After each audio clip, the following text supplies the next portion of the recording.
Voice, आज की आवाज। मंगलवार को कलेक्टर कार्यालय में हुई जन सुनवाई में अधिकतर केसेस जमीन से जुड़े हैं, वहीं पारिवारिक मामले भी रहे। लगातार जमीनों पर अवैध रजिस्ट्री कर कब्जा करने वाले भूमाफियाओं को लेकर एडीएम पवन जैन ने जांच के निर्देश दिए हैं। दरअसल कलेक्टर कार्यालय जन सुनवाई में वैसे तो कई जन मुद्दे आए, लेकिन इंदौर की राहुल गृह निर्माण सहकारी संस्था द्वारा अग्रसेन चौराहे स्थित पेतरक 3.5 एकड़ जमीन जिसकी फर्जी रजिस्ट्री का मामला सामने आया है। इसमें कांग्रेस नेता चंदू कुरील द्वारा फर्जी रजिस्ट्री बनाकर जमीन पर कब्जा कर दुकानें संचालित करने का पीड़ित परिवार ने आरोप लगाया है। साथ ही उनके द्वारा की जाने वाली कार्रवाई को लेकर आरोपी पक्ष द्वारा लगातार जान से मारने की धमकी भी दी जा रही है। दूसरा मामला 5 साल की बेटी नेहा यादव को लेकर आए जन सुनवाई में पिता का कहना है कि मजदूरी करने चले जाते हैं, घर पर कोई नहीं रहता। माता का टाइफाइड के चलते स्वर्गवास हो गया था और घर में बच्चे को संभालने वाला कोई नहीं है। ऐसे में पिता जन सुनवाई में बच्ची के पढ़ाई लिखाई के लिए हॉस्टल में भेजने की मांग को लेकर आए थे।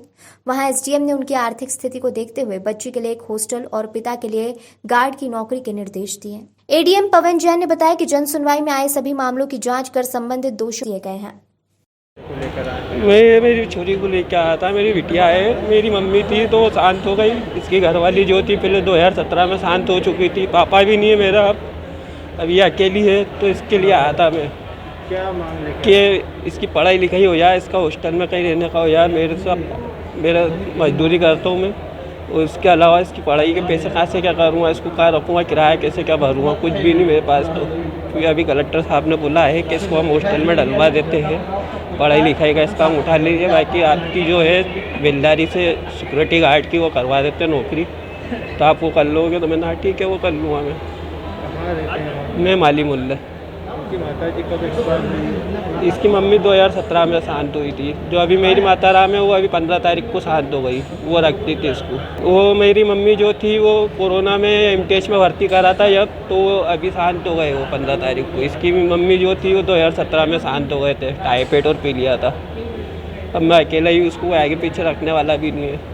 मैंने अभी बोला, कलेक्टर साहब ने तो इसको बोला है हॉस्टल में डाल देते हैं, अभी आप यही रुको, इसको अब पहुँचा रहे हैं। तो अभी मैं इसको लेके जाऊंगा जब आप पहुँचा रहे कलेक्टर साहब हॉस्टल। ये मेरे परिवार की एक पैतृक संपत्ति है जिसके खिलाफ आज हम जन सुनवाई में हमारा आवेदन देने आए हैं। ये संपत्ति अग्रसेन चौराहे पर स्थित है, 7.5 एकड़ है, और ये हमारी पैतृक संपत्ति है जो हमें होलकर स्टेट से मिली हुई है। इस पे धोखाधड़ी से लोगों ने, एक गृह निर्माण संस्था है राहुल गृह निर्माण संस्था, उसने धोखाधड़ी से इस पर रजिस्ट्री की हुई है, और ये ज़मीन कागज़ों में भी हथियाई हुई है, और फिज़िकली भी इस ज़मीन पे कब्ज़ा करके रखा हुआ है। कई लोगों ने, जो बड़े बड़े व्यापारी हैं, उन लोगों ने धोखाधड़ी से यहाँ पे दुकानें, कारखाने सब खोले हुए, जो गैरकानूनी भी हैं, अवैध कब्जा भी है, और अतिक्रमण कर उन्होंने बिना ही किसी परमिशन के सब बना के रखे हुए हैं। ये घटना सर, ज़मीन तो हमारी ये सन 1925 से हमारे पास है, और ये जो घटना है ये धीरे धीरे यहाँ पे किराएदार आते गए, इकट्ठे होते गए, और मेरे परिवार वाले, जैसा कि आप देख रहे हैं, लोग सक्षम नहीं थे कि जाएं। वो डराते धमकाते थे, किसी भी शासकीय सेवा में काम करने, शिकायत करने से मना करते थे। और जब भूमाफिया आया, भूमाफिया अभियान, उसके तहत इन लोगों से वो रिस्पॉन्सिबिलिटी इन्होंने हमें दी, और अब हम अपनी ज़मीन के हक के लिए खड़े हुए हैं। कौन लोग हैं ये जिन्होंने आपकी ज़मीन पर अवैध फर्जी रजिस्ट्री जिन्होंने की, ये चंदू कुरील जी और उनके पुत्र हैं। उन्होंने एक संस्था बनाई हुई है राहुल गृह निर्माण सहकारी संस्था, उसके नाम से हमारी ज़मीन की रजिस्ट्री इन्होंने धोखे से करवा ली। हमारी ज़मीन को पहले एक व्यक्ति ने कब्जे में जिसने करा हुआ था, उसे बरगलाकर उन्होंने रजिस्ट्री कराई। उनके बेटों के बयान भी मैंने थाने में दर्ज कराए हुए हैं, जिन्होंने कबूला है कि ये धोखे से हमारे पिताजी ने रजिस्ट्री कर दी थी, क्योंकि तब हम लोग सक्षम नहीं थे वहाँ किसी भी तरीके से शिकायत करने में। और सन 1999 में रजिस्ट्री करा ली थी राहुल गृह निर्माण ने अपनी संस्था के ही नाम पे, और वहाँ पे पहले से ही हमारे ही कब्जेदार ने, जो मृत हो चुके हैं, उन्होंने कई सारे लोगों को, कम से कम इसमें सूची बनाई हुई है मैंने, वहाँ पे 47 कम से कम कारखाने और बड़ी बड़ी दाल मिले हैं। 3 इक्का तुअर दाल भी इसी ज़मीन पर शामिल है। 3 इक्का तुअर दाल जो एक नामी नाम है, वो भी हमारी ही ज़मीन पर आता है, जो अवैध हिस्से में ही माना जाएगा। इसके पहले कोई शिकायत? इसके पहले हमने कलेक्टर में ही इसकी शिकायत की थी।